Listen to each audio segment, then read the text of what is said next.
today we're going to talk about retirees, rehomes, rescues, and things like that. When you're adopting an older hedgehog, you need to take into consideration some of the things that your hedgehog has been through and before it came to you. First off, your hedgehog may not have been handled like a hedgehog likes to be handled, to no fault of the previous owner's knowledge base, but hedgehogs are different than other animals. So if you handle a hedgehog like a guinea pig, the hedgehog might not be happy to be handled like that. So we're going to start out with a couple of our retirees whose main focus has been raising babies, not being pets. So the first thing I do when I pick up any hedgehog is I lift them up with my fingers like this.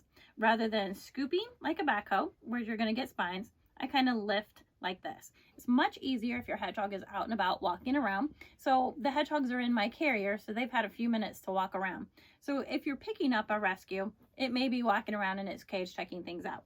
So when I lift them up, the first thing I do is you can see my fingers are resting underneath their skirt. This flap of skin here is called their skirt, and that's what they use when they kind of ball up as they cover themselves up. So every time I pick up a hedgehog, I hold them in flat hands like this, and I give them the opportunity to start moving around. She's being quite cooperative. You can see she has some spit on her from self-anointing from her cage. She had some bedding on her, which is normal. So I typically hold them over the carrier or their cage to try to get all the loose bedding off. So she's not 100% a good demonstration because she's in a good mood and happy. So now I have my hedgehog out of the cage. I'm going to pretend like I've never met her and this is the first time. So she's out and about, she's moving around. And so I'm going to sit back and just get comfy. If you have a blanket or you have, if you feel comfortable just letting her crawl, just practice the common rules. We want her to feel like she's the boss. So I'm just letting her do whatever she wants. She's sniffing around, she's smelling me, she's getting curious, and we're just going to hang out. So a few rules that I like to use with rescues, retirees, is since we don't know them, they don't know us, we're just going to relax, chill out, and get to know each other. Check out their personalities. Her personality is quite curious. She hasn't gotten enough bravery to explore off me. Second thing you can do when you get home with your hedgehog is to chill out on the couch or your lazy boy and relax. I use this mat as the playground, and I call it the playground because she can explore anywhere on the playground.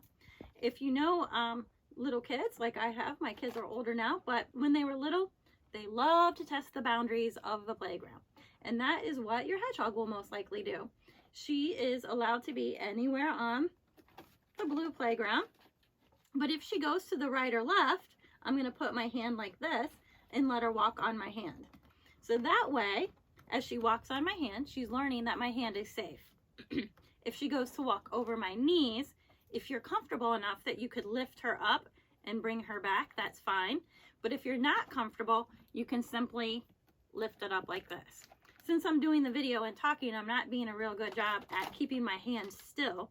But one thing about hedgehogs that don't know you is that movement from above is very scary for them.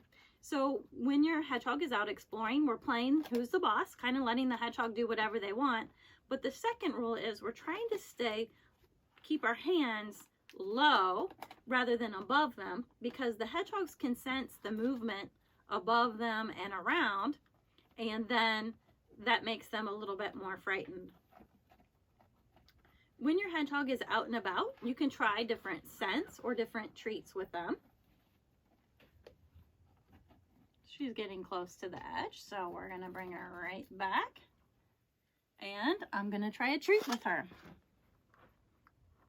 This is a relatively new treat. It happens to be Instinct's Raw Boost Mixer's Digestive Health.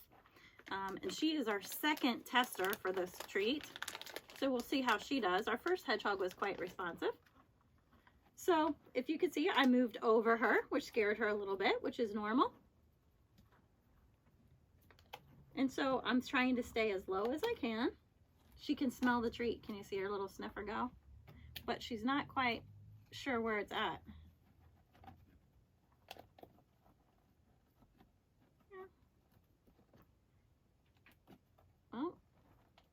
She can smell it, but her brilliance, well, maybe not. Maybe she just likes the smell of it. We'll try a different one. This one is Purpose Treats. So if you have a dog or a cat, you can try various small treats. I like to find things that are soft. The freeze-dried treats or small training treats tend to be best. She is just sniffing and sniffing. So while you're getting to know your rescue or rehome, spend a lot of time just on the couch, on the blanket. Rule 1, let her be the boss of the playground. Keep her on it. Rule 2, stay low and not move your hands and things above her. If you need to calm her down, if she's being real crazy, sometimes you can cover them up and let them explore underneath the blanket. But she's just having a great time, just getting to know me and get to know her surroundings.